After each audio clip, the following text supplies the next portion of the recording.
So this is a question I get asked quite a bit. How do dentures stay in the mouth? And it is a good question because especially when we have gravity, how do they stay in the mouth? I'm going to answer that for you right now. If we are talking a full upper denture amazingly sits in the mouth with suction, and sometimes we can get the suction so good it's actually difficult to take the denture out.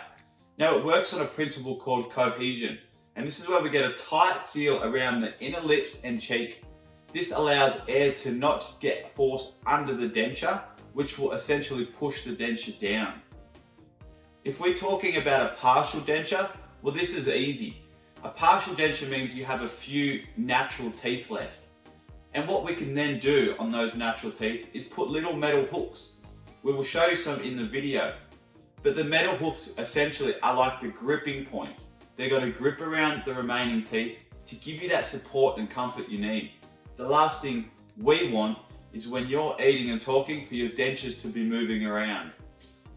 Now, there is a downside to the clips, is that they are made of metal. So obviously, depending on your smile, sometimes you might see a little bit of the metal.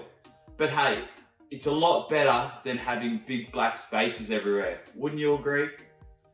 Now, if we are talking a full lower, total different ball game.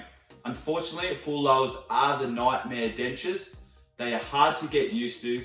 They move around when you're eating and speaking, and they do cause pain from all the friction. But it's not to say that this is going to be the case for you. We make full lower dentures all the time, and there's a good chunk of the population that can handle them, but there is a wearing in period, anywhere from sort of 3 weeks to 3 months before you start to get comfortable with them. But there is another option with lower dentures. You can use a bit of glue, denture glue, which is a purposely designed adhesive to hold the denture down.